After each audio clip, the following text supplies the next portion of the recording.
এখানেই তো প্রশ্ন যে এই যে জঙ্গিরা অনুপ্রবেশকারীরা তারা ভারতে ঢুকে পড়ছে, বাংলাদেশ সেফ করিডর হিসেবে ব্যবহার করছে, কিভাবে ঢুকতে চারা জাল নথি দিয়ে, জাল পাসপোর্ট দিয়ে, এবং এই সীমান্ত দিয়ে যে অনুপ্রবেশ সেটা রোখার জন্যই তো তৎপর ভারত সরকার। সেই কারণেই তো কাঁটাতার দেওয়ার সিদ্ধান্ত। আর এই কাঁটাতার দেওয়ার কাজেই যত আপত্তি বাংলাদেশের অন্তর্বর্তীকালীন সরকারের। পর আপনারা দেখেছেন লাগাতার একেবারে মঙ্গলবার থেকে যে বিষয়টা শুরু হয়েছিল মালদা এবং তারপর কোচবিহারের মেখলিগঞ্জ সীমান্তে কাঁটাতার লাগানোই কিভাবে বাধা দেয় বিজেপি, সেই ছবি আপনাদের সামনে রেখেছি।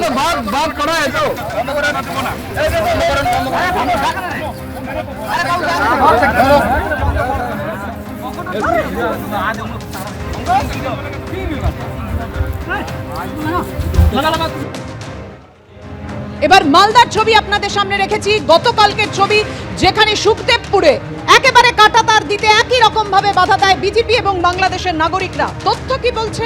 মালদা জেলায় বাংলাদেশ সীমান্ত 172 কিলোমিটার, স্থলভাগে 18 কিলোমিটারে কোনো কাঁটাতার নেই। আর সেই কাঁটাতার দেয়াতেই ভারত সরকারের উদ্যোগ, আর তাতেই আপত্তি, বাধা দিচ্ছে বাংলাদেশের অন্তর্বর্তীকালীন সরকার। আর অন্যদিকে এবার আপনারা দেখুন ত্রিপুরার ঊনকোটিতে যেখানে বিএসএফ কে আক্রমণ করলো দুর্বৃত্তরা।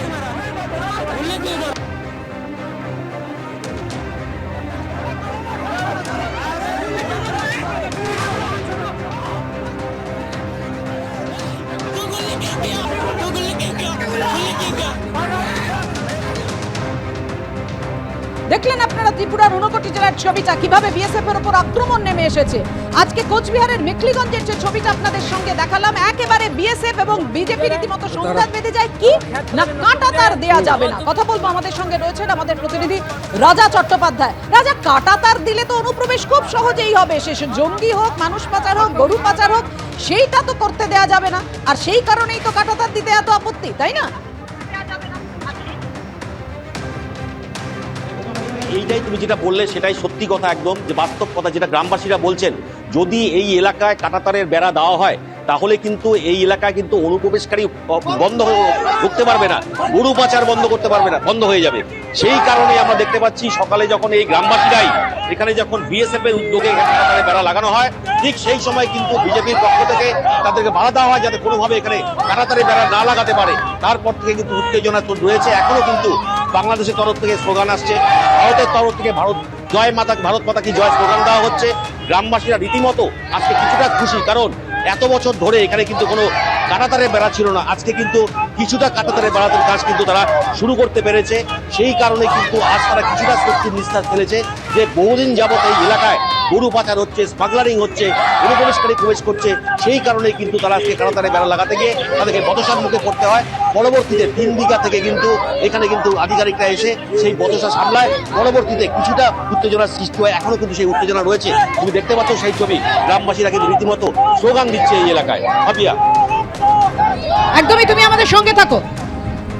আমার গরু আটক নিয়ে গেলে তারা আমার খেত খাতারে নষ্ট করে দেয়, আমার জমি তোমার দিবেন না রে।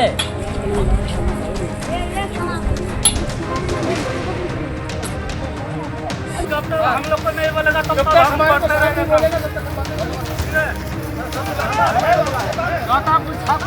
आपको भी साहब है, हमरा भी है।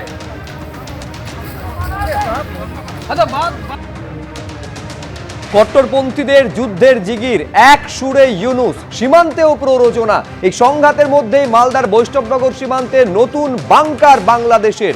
বিজেপির সঙ্গে সীমান্তের ওপারে কালো পোশাকে ওরা কারা?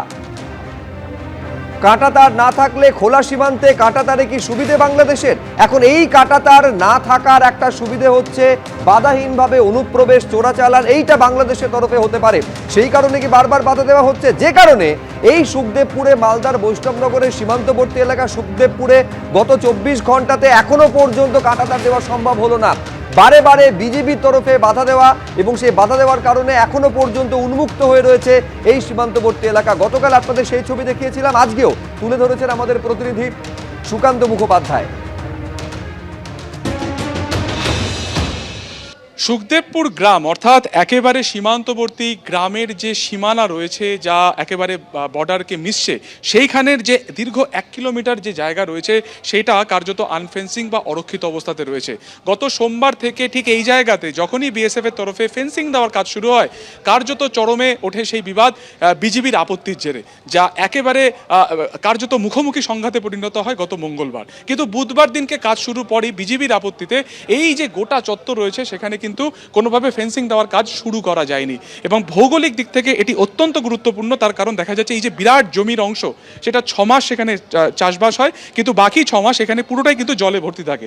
এবং এটারই সুযোগ নিয়ে যারা অনুপ্রবেশকারীরা রয়েছেন বাংলাদেশ থেকে এদিকে আসেন, এই অনুপ্রবেশ রুখতেই এখানে বিএসএফ এর তরফে তারা কিন্তু ফেন্সিং দেওয়ার কাজ শুরু করতে চাইছেন। কিন্তু এই প্রবল আপত্তিতে তাদের পক্ষে কিন্তু এই মুহূর্তে ফেন্সিং দেওয়ার কাজ শুরু করা যাচ্ছে না। কবে এই সংঘাত মিটবে সেই প্রশ্নের উত্তর তারাও কিন্তু জানেন না। অন্যদিকে সিসিটিভি লাগানো হয়েছে বিভিন্ন জায়গাতে, যেমন ঠিক আমার বাদিকে যে অংশ রয়েছে এখানে দুটি সিসিটিভি লাগানো হয়েছে, যার মারফত সবসময় এখানে নজরদারি রাখা হচ্ছে।